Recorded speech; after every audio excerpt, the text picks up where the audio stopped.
What do people need to stand out in modern day esports? Skyler, I'll jump this one to you. That's a hard. Come on. I'm like, well, that's the big. We could do this whole panel on that, but if you'd like to kind of try and sum it up just a little bit. Fair enough. I mean, you know, you say the cliche, be different, right? Find other avenues of marketing. In terms of just win, man. Like, what if you want to stand out, win, man? It's like that's what esports is at the beginning, right? Unless you're trying to build a culture around it, then which you will be through winning anyway. I'll just tell you win. That's all I'm gonna say. Build what envy off of winning at the time, and that's, you know, it's the same thing. I think to be just competitive in everything you're doing. Like James, maybe don't watch the award show, but maybe for this one you should watch the award show. But it's one of those things to stay at it. I think 24/7. That's what it is. 100%. Yeah, no, I get that as well. Matt, I'll put the same question to you. Yeah, I get asked this a lot because there's a lot of really, young aspiring people in mobile esports, right, that are in this for the first time. They're like, hey, what can I do? And I usually tell them you got to be one of two things. You got to be first at what you're doing and do something completely different that's never been done before, or you got to be the best, because there's people that have come before you, but you got to, outperform. You got to win these, events. You got to be the best digital marketing company that's out there, or whatever it is that you are specializing in, right? So I think the easiest way to stand out is to either, try to be a trailblazer and do something new or different that's never been done before, or you got to just do what's been done, but make sure that you're the best at it. Yeah, that's fair enough. Kyle?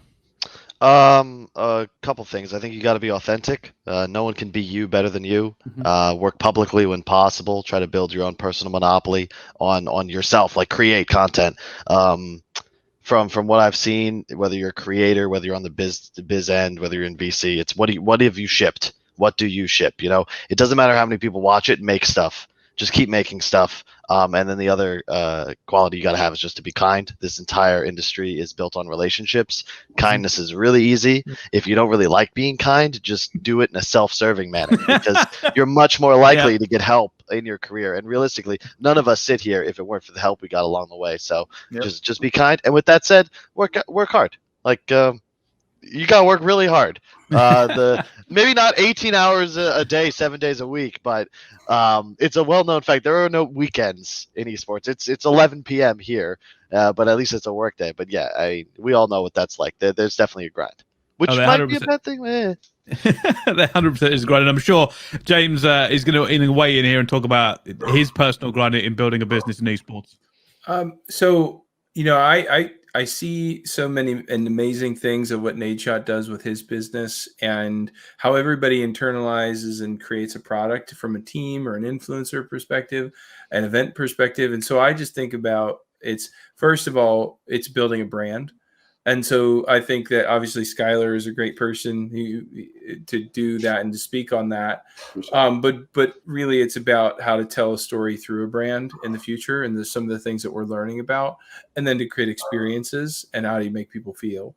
So I think what the Knights, and just specifically how we're trying to get out there and how we plan to essentially, I feel like, start the company, is through cool experiences and events and bringing people together. That's my goal. And that's what I want us to be known for. But I think right now how people are being known for is amazing content and winning. I think winning big cash prizes. I think they're doing really cool content. I mean, you watch a Dr. Disrespect stream and it's just insane. Like, it's so sick. So like, he invests so much time into his product. And also just getting out there and creating, I'd say. If I were to put it one word, I'd say it's create something. That's fair enough. No, I think that's a kind of a great way to put it as well. Iggy, last but not least, what do you think people need to do to stand out in Monday esports? Definitely least. I mean, I feel like I should just say all of the above. I can't really top any of that. I will add on, though, personality, right? Like, even if you're not winning everything, like, you're probably going to be in a situation where if you are placing, you'll be able to like get an interview and stuff like that. Like, just have that big personality that people like, be fan engaging.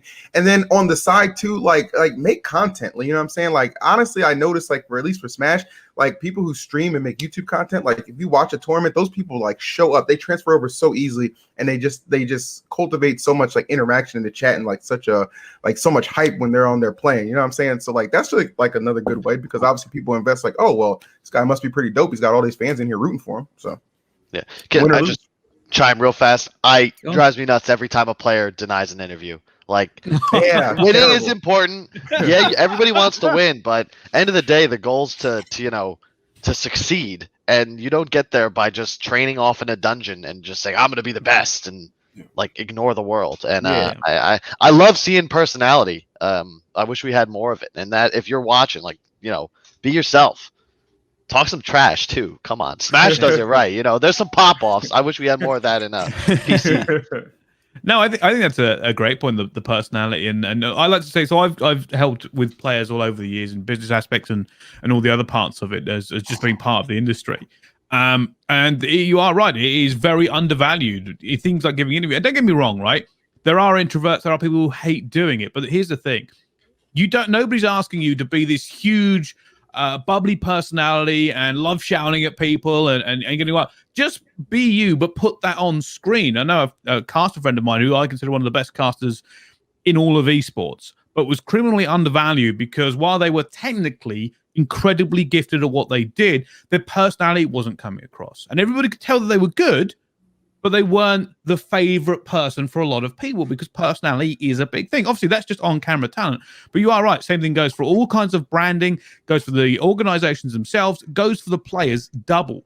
Because if you're having an off year, then you may never get back into it if nobody knows who you are. If you aren't speaking through your gameplay just good enough by being the best in the world, then you need a little bit of an edge, and people have to have a reason to connect with you, right? Otherwise, you just end up watching faceless figures all the time. But no, I think that's a very